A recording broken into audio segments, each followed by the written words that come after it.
Today I'm going to be talking about the Kenyan border crisis. And you may ask, what is this Kenyan border crisis? And this is the situation whereby the government has done almost nothing to secure the borders of Kenya. We have all seen the videos. People are just crossing into the neighboring countries. There's no wall there. There's no any form of fixed barrier.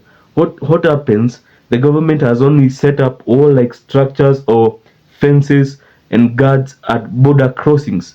This can be the Namanga border, Namanga border posts, the border post at, where is this place called? Busia, Mandera, and I've forgotten this other border crossing into South Sudan.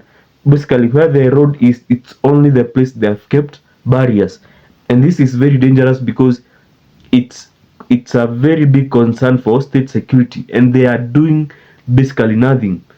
Where the border of Kenya with Tanzania, Uganda, Ethiopia, Somalia, it's like over 1,000 kilometers. I think it's somewhere over 2,000 kilometers, but yet the government has done nothing to secure it, and this is very problematic for two things.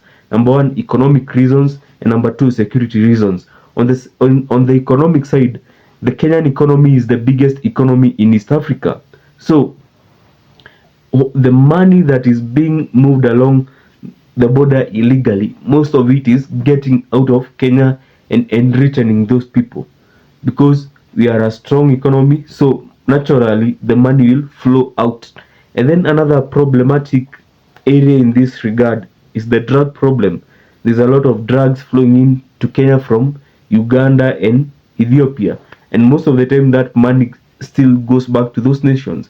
In fact, if those drugs, the money was coming back to Kenya, we could regulate that. I don't see any big problem with those drugs, but the problem is those cartels are making money here and then taking the money there, and that is very problematic. This trade, if it was monitored, I'm sure Kenya will be way, way, way richer. But now, because the money it's made here and it goes away and it's unregulated, it's a very problematic way to run a country economically. And then number two is security wise.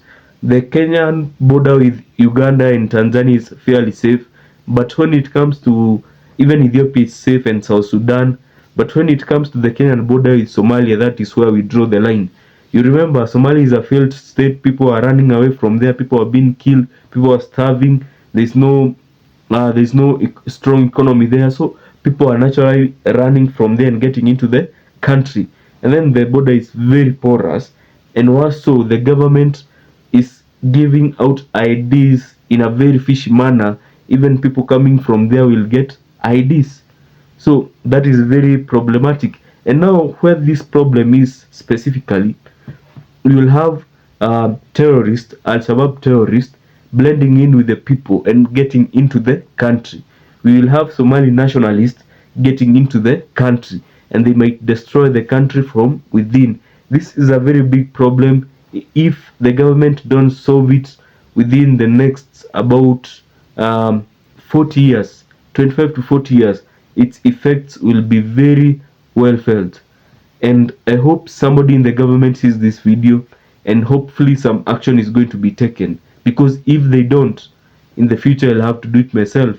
So that's all for today. See you in the next video.